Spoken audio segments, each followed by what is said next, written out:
Olá pessoal, tudo bem? Eu sou o pastor Giovanni, eu tenho uma palavra de Deus para o seu coração. Nós estamos na nossa série de estudos sobre escatologia, sobre o final dos tempos, sobre as profecias bíblicas. E nesse terceiro momento nós estamos falando, continuando, sobre o propósito divino na presente era. Nós vamos destacar essa presente era. E sempre quando estamos falando da presente era, estamos falando da dispensação da graça, ou também conhecido como era da igreja. Então, a era do Antigo Testamento, que a palavra de Deus menciona, aquele tempo no Antigo Testamento, no qual o propósito de Deus para Israel foi declarado através das alianças que Deus fez e com as quais está comprometido, termina com esses propósitos irrealizados. Ou seja, essas alianças não se concretizaram de maneira literal, conforme nós vemos. Após a morte, por exemplo, de Cristo, Deus instituiu então um novo plano divino, não para substituir o plano de Israel, com referência a Israel, mas para interromper aquele plano divinamente prometido. Então, esse novo plano é previsto pelo Senhor no discurso, por exemplo, do cenáculo, lá em João capítulo 13. Em João capítulo 13 nós vimos claramente, e do capítulo 13 ao capítulo 16 ele se torna real, após o advento do Espírito Santo no Pentecostes, porque ali Deus promete a vinda do Consolador, a vinda do Espírito Santo, que acontece e realiza com a vinda do Espírito Santo em Atos 2, ali no Pentecostes. Então, o Concílio de Jerusalém, por exemplo, lá em Atos 15 e 14, anunciou já e dizia, os irmãos lá, que Deus primeiramente visitou os gentios, a fim de que, qual era a finalidade, qual era o propósito? A Bíblia Sagrada diz em Atos 15 e 14, a fim de constituir dentre eles um povo para seu nome. E aí realizar também a promessa abraâmica, de que em ti serão benditas todas as famílias da terra. Esse constituir de um povo determina assim o plano de Deus para a presente era, a dispensação da graça, a era da igreja. E esse povo forma a igreja, o corpo de Cristo, o corpo do qual ele, Cristo, é o cabeça. Segundo nós vemos lá em Efésios 1, 22 e 23. A noiva que ele desposa é esse corpo de Cristo, a igreja. Efésios 5, 25 a 27. E também no versículo 32. O ramo do qual ele, Cristo, é a videira, é a igreja, conforme nós vemos lá em João 15, 1. E o rebanho do qual ele, Cristo, é o pastor, de João 10, 7, é também a igreja. Essa novo tempo, esse novo povo constituído tanto de judeus que se convertem, que reconhecem Jesus como Senhor e Salvador das suas vidas, como também dos gentios que mediante a fé são inseridos na família de Deus e nas promessas de Deus para Abraão. Então, ele é o pastor desse rebanho chamado igreja. O tempo do qual ele, Cristo, é a pedra fundamental é hoje, agora, essa dispensação, conforme Efésios 2,19 e 1 Pedro 2,5. Os sacerdotes dos quais ele, Jesus, é o sumo sacerdote, somos nós, o corpo de Cristo, a igreja do Senhor, de 1 Pedro 2,5 a 9.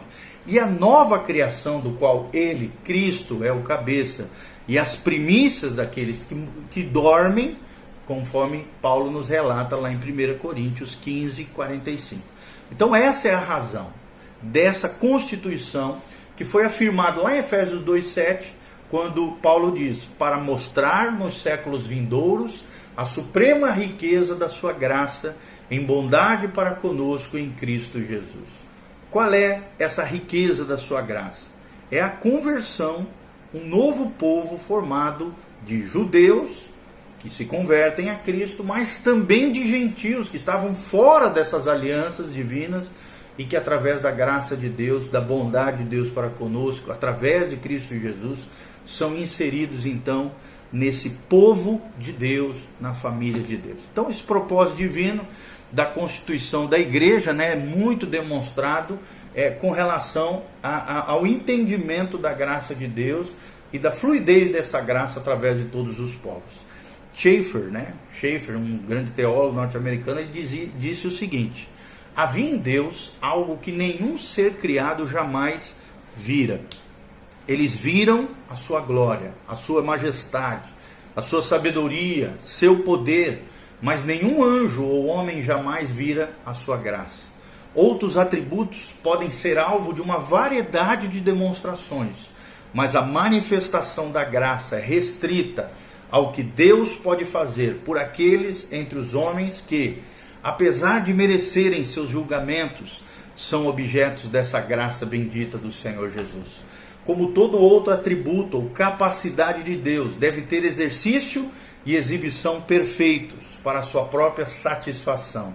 Da mesma maneira, sua graça, a graça de Deus, a graça revelada em Cristo, também deve ter revelação infinitamente perfeita na operação restrita pela qual Ele, o próprio Cristo, salva os perdidos. Então dizer que um pecador é salvo pela graça é declarar com base na morte de um substituto, Jesus, em resposta à fé nesse Salvador, Jesus também, que Deus realizou obra tão perfeita na sua plenitude e tão livre da cooperação de outros seres, que é uma demonstração completa e totalmente satisfatória da sua graça sobre nós. Uma afirmação também desse tipo pode ser feita tão facilmente quanto as palavras formam uma frase. Mas quem na terra ou no céu é capaz de compreender a infinidade de tal salvação efetivada e efetuada por Deus? Então essa demonstração, diz Schaeffer, devemos acrescentar, terá diante disso sua excelência demonstrada na vida de cada indivíduo salvo dessa maneira. Podemos deduzir que somente uma pessoa de toda a família humana, se ela fosse escolhida para a honra suprema de expor eternamente diante de todos os seres viventes a infinidade da graça soberana, a salvação dessa única pessoa não seria diferente da salvação de qualquer pessoa da multidão inumerável de todas as famílias, tribos, povos que são salvos pela graça de Deus mediante Jesus de Nazaré. Schaeffer, na sua obra Teologia Sistemática, no terceiro tomo, página 228 a 229.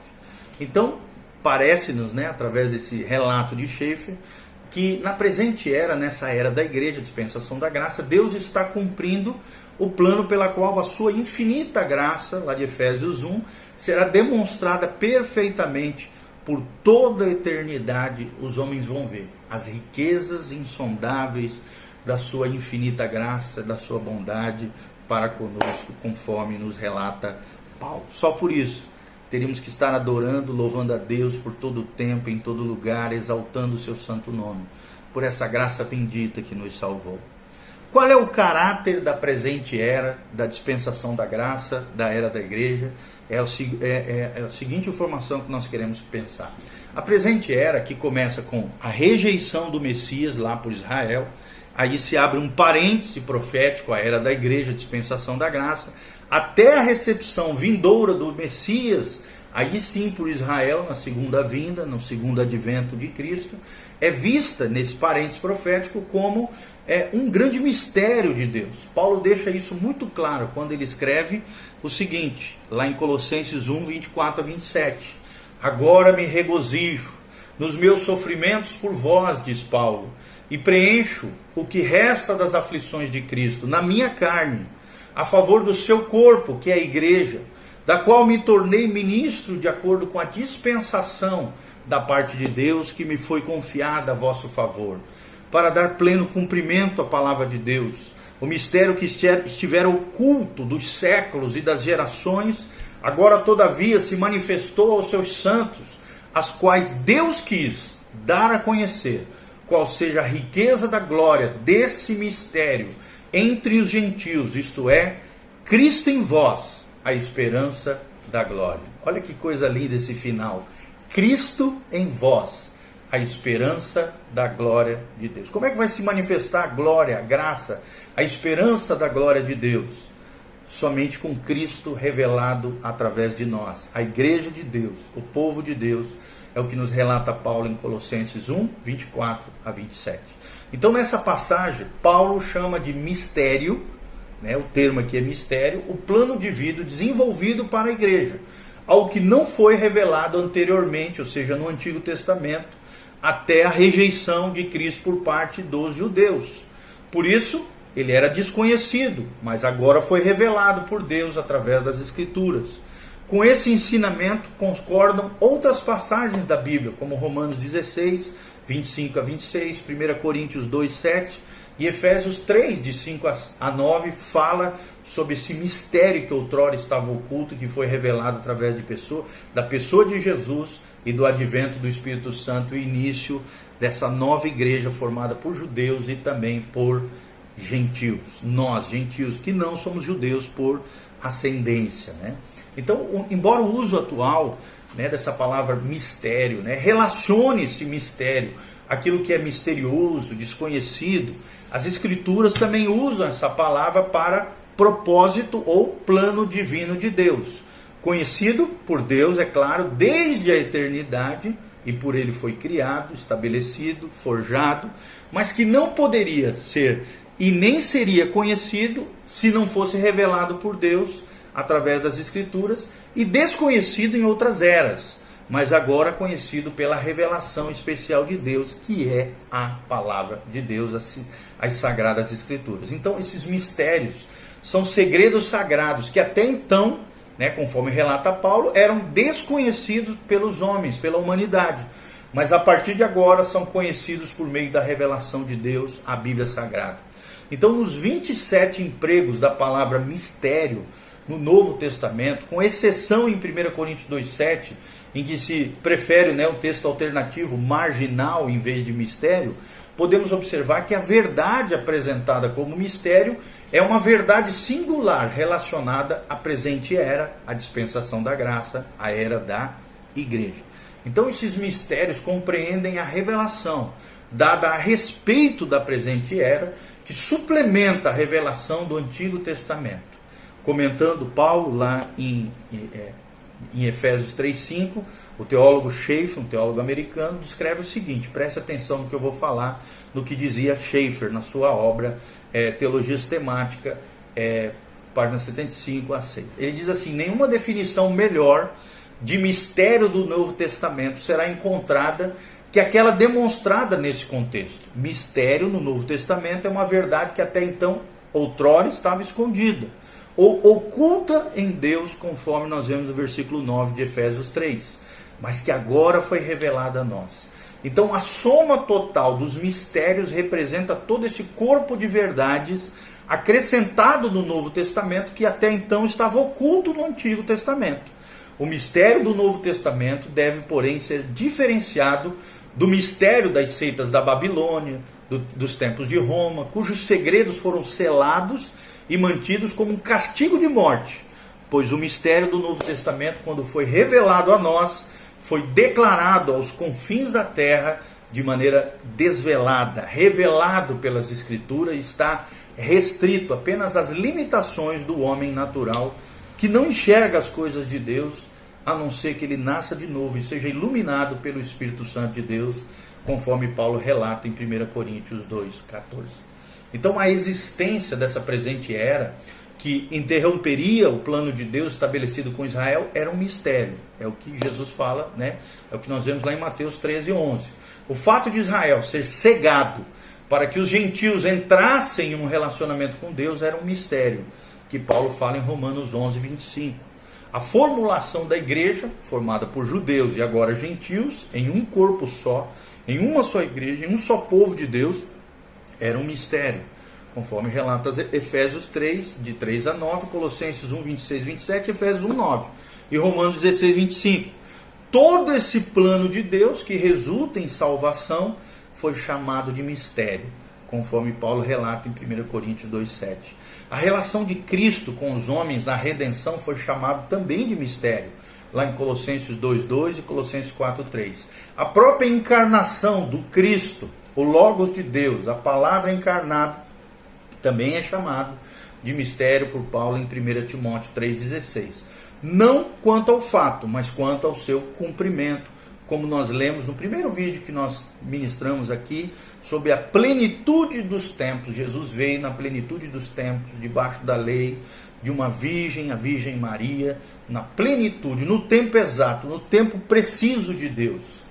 né? E nós vemos também que o desenvolvimento do mal até a sua culminação, que é o homem da iniquidade, o anticristo, de 2 Tessalonicenses 2,7, e o desenvolvimento desse grande sistema de apostasia religiosa, a grande prostituta, né? A Babilônia que se reergueu, de Apocalipse 17, 5 a 7, constitui ambos também o que foi chamado de mistério, mas aqui já não o mistério de Deus, mas sim o mistério da iniquidade, esse grande sistema de apostasia religiosa e a culminação do homem da iniquidade, que é o anticristo. Então, o fato de que haveria um novo método pela qual Deus receberia os homens na sua presença, sem ser pela morte, era um mistério. 1 Coríntios 15, 51.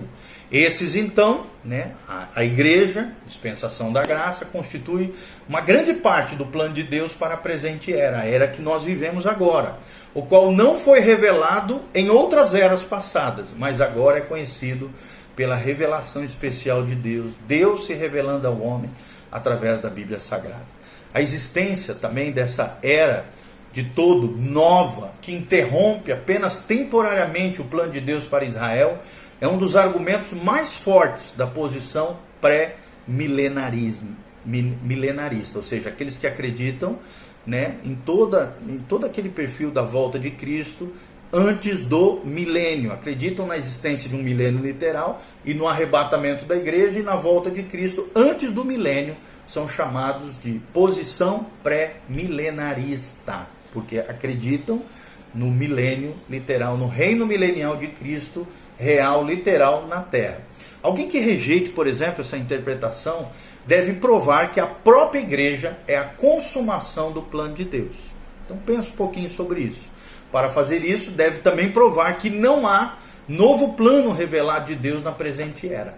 Alice, defendendo o amilenarismo, né, escreve o seguinte a respeito dos mistérios, que não é o que a gente crê. Nós vamos colocar aqui, mas não é o que a gente crê. Nós não somos amilenaristas. Pelo contrário, nós somos pré-milenistas, conforme eu relatei. Ele escreve o seguinte, Alice, né, um dos grandes teólogos amilenistas, ele diz assim, refere-se aqui, esse mistério, a uma pessoa, um assunto como mistério, que não implica necessariamente que ela ou ele sejam de todo desconhecidos. Eles podem ser conhecidos, mas ainda ser mistério por não ser de todos conhecidos. Por conseguinte, de acordo com Paulo, um mistério pode ser uma verdade compreendida apenas por crentes, ou então uma verdade conhecida apenas por parte deles, mas não necessariamente algo de todo novo ou de todo desconhecido. Quem falou isso foi um amilenista chamado Oswald T. Allis, A-L-L-I-S, na sua obra Prophecy in the Church, página 90 e página 91. Então, comentando o mistério da unidade do corpo, composto por judeus e gentios, ele continua dizendo, né, um amilenista aqui falando, refere-se a ele primeiro como algo que, em outras gerações, dizendo ele, não foi dado a conhecer os filhos dos homens. Essa declaração, examinada à parte, parece sugerir que era absolutamente nova.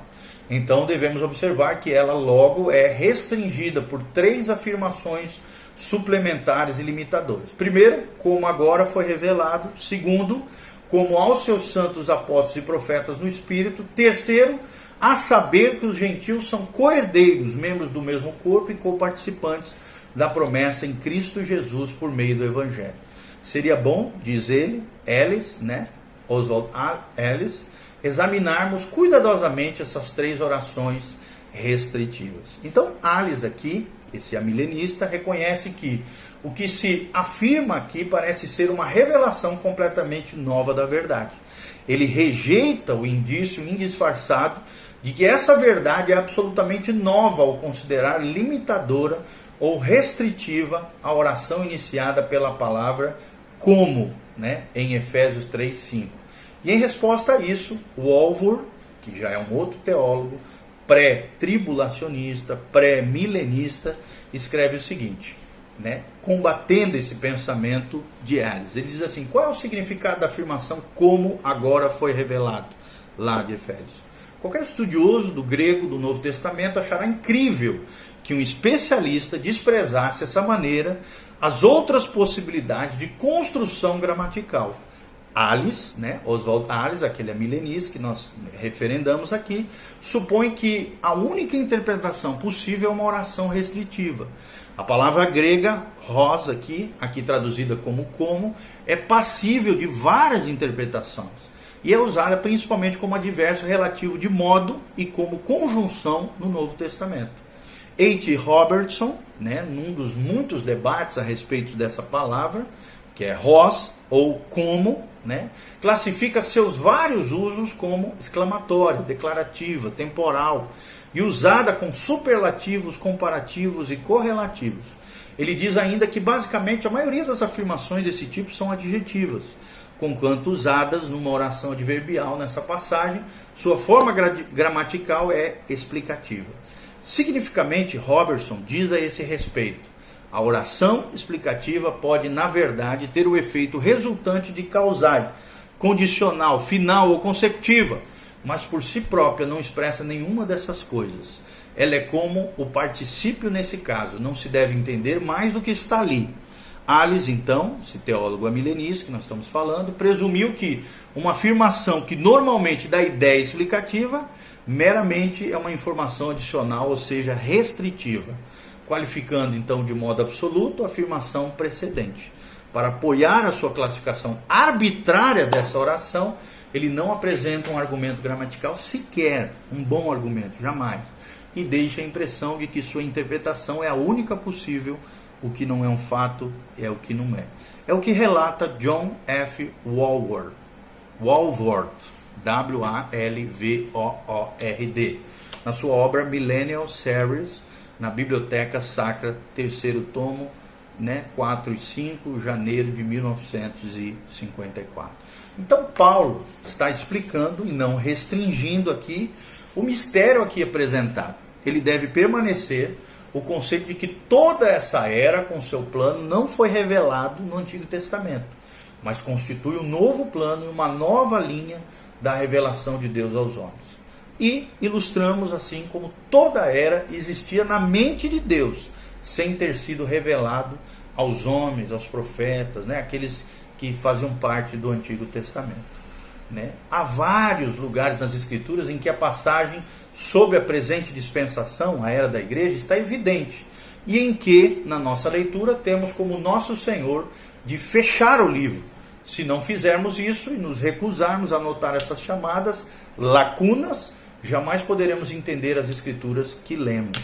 Então damos alguns exemplos, né, colocando esse símbolo para indicar o parêntese da presente dispensação, esse parêntese profético, a era da igreja, que acontece entre a dispensação anterior da lei e a dispensação seguinte do juízo, da tribulação pré-milenial, pré-tribulacionista, que a gente acredita, que se seguirá a presente dispensação da graça. Então, a dispensação da lei, a dispensação da graça, os juízos de Deus que ainda hão de por vir. Salmo 118, por exemplo, 22, fala da pedra que os construtores rejeitaram. Essa veio a ser a principal pedra angular. Aqui uma referência à pedra angular, falando do próprio Cristo, que viria estabelecer esse plano divino. Isaías 9,6 também fala assim: porque um menino nos nasceu, um filho se nos deu, o governo está sobre os seus ombros, e o seu nome será Maravilhoso, Conselheiro, Deus Forte, Pai da Eternidade, Príncipe da Paz. Uma clara referência, depois referendado lá em Lucas 1, 31 a 32, uma referência ao Cristo que veio na plenitude dos tempos, de Gálatas 4:4. Isaías 53, de 10 a 11, a Bíblia revela: todavia o Senhor agradou moê-lo, fazendo-o enfermar, quando der ele a sua alma como oferta pelo pecado. Aqui, claro, uma referência a Cristo, a paixão de Cristo, ao sofrimento de Cristo. Mas no final, Isaías termina, no versículo 11, ele verá a sua posteridade, prolongará os seus dias, e a vontade do Senhor prosperará nas suas mãos, e ele verá o fruto do seu penoso trabalho, do trabalho da sua alma, e ficará satisfeito. Glória a Deus. Eu e você, na dispensação da graça, na era da igreja, somos aqueles que devemos trazer alegria à alma de Jesus, alegria ao coração de Deus, alegria à obra tremenda, o penoso trabalho, o fruto do penoso trabalho que Jesus teve na sua vida e obra aqui nessa terra. Ele verá o fruto do penoso trabalho da sua alma e ficará satisfeito. Glória a Deus, que tremendo, né, esses textos tão lindos que nós estamos falando. Zacarias 9, de 9 a 10 diz: alegra-te muito, ó filha de Sião, exulta, ó filha de Jerusalém, eis aí te vem o teu rei, justo e salvador, humilde, montado num jumento, num jumentinho, cria de jumento. É claro, está se referindo a Jesus. Ele continua dizendo, Zacarias, versículo 10, destruirei os carros de Efraim, os cavalos de Jerusalém, o arco de guerra será destruído. Ou seja, uma clara referência de eventos ainda que vão acontecer no futuro, nesse período tribulacional, na segunda volta, segundo advento de Cristo.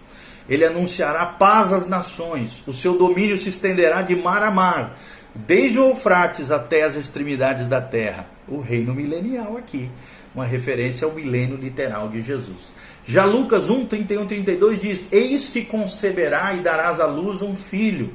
Aqui o anjo Gabriel falando a Maria. E a quem chamarás pelo nome de Jesus, disse Gabriel. E este será grande e será chamado Filho do Altíssimo. E Deus, o Senhor, lhe dará o trono de Davi, seu pai. Uma clara referência daquilo que ainda há de acontecer no milênio, o reino milenial de Cristo. Se cumprindo aqui a aliança abraâmica, a aliança palestínica, que é a aliança da terra, de Israel, e a aliança davídica, que é essa promessa que nós vemos saindo da boca do anjo Gabriel. E eis que o Senhor lhe dará o trono de Davi, seu pai, porque Jesus, nós sabemos, é o leão da tribo de Judá, vem da linhagem de Davi. Ok? Nós vemos essa citação toda numa obra linda de Bullinger, E.W. Bullinger e Dutch, né? E.W. Bullinger, na sua obra How to Enjoy the Bible, como desfrutar a Bíblia, na página 103 e 104, essas referências lindíssimas que nós deixamos para você. Então, para terminarmos, Deus fez nessa forma provisão para a presente era, sem que sua existência fosse revelada especificamente no Antigo Testamento. Existem apenas pequenos flashes de revelação, de profecia, que fazem referências a essa nova dispensação, a era da igreja, a dispensação da graça. Pember, né, afirma com propriedade o relacionamento de Deus com os tempos. Ele diz assim, os tempos da igreja não são exatamente parte da quinta dispensação, mas um parêntese profético a ela anexada por causa da perversidade, da dureza de coração dos judeus. Um período então foi inserido nesse tempo profético, desconhecido pela profecia do Antigo Testamento, pelos homens do Antigo Testamento, mas foi separado pela preparação de um povo celestial, não terreno, um povo agora, a igreja do Senhor, formado de judeus que se convertem a Cristo e dos gentios que entregam suas vidas e seus corações ao Senhor. Aqui está na linda obra The Great Prophecies, página 231, de G. H. Pember, ou G.H. Pember, as grandes profecias, The Great Prophecies. Essa obra linda de G.H. Pember, um dos grandes eruditos da palavra de Deus, teólogo reconhecido dentro da história da igreja. Ok? Então no próximo vídeo nós vamos falar sobre o decurso da presente era. Temos mais para falar sobre o Deus que se revela através dos tempos, através das eras, através das dispensações. Um beijo, um abraço do pastor Giovanni, que a graça e a paz de Deus venha sobre você. Continue conosco, aprendendo mais sobre escatologia, sobre profecia, sobre a doutrina das últimas coisas, do final dos tempos, daquilo que ainda há de acontecer e que está acontecendo nos nossos dias. Maranata, vem Senhor Jesus, prepara-te para encontrares com Deus, Jesus está voltando, prepara o seu coração. Maranata, vem Senhor Jesus. Dê um joinha, dê um like aí, aperta no sininho, siga o nosso canal e siga o nosso Instagram, @PRGIO, Gil, PR Gil. Também quero fazer um convite para você que gosta de ouvir palavras extraordinárias, maravilhosas de Deus, principalmente do pastor Volteni, dos demais pastores da Igreja Betel, entra no nosso site, www.betelonline.com.br. Na parte superior direita você tem lá culto ao vivo e pregações. Você clica lá, vai abrir, tem o culto ao vivo na esquerda, à direita também tem uma opção das pregações anteriores, ou as pregações antigas. Você clica lá, tem uma série de preletores, pregadores, pastores da nossa igreja e pastores convidados da nossa igreja, onde você pode ouvir palavras abençoadas para o seu coração. Entra no site betelonline.com.br e seja abençoado com palavras de Deus para abençoar o teu coração nesses dias que nós estamos vivendo. Um abraço, Deus te abençoe, em nome de Jesus.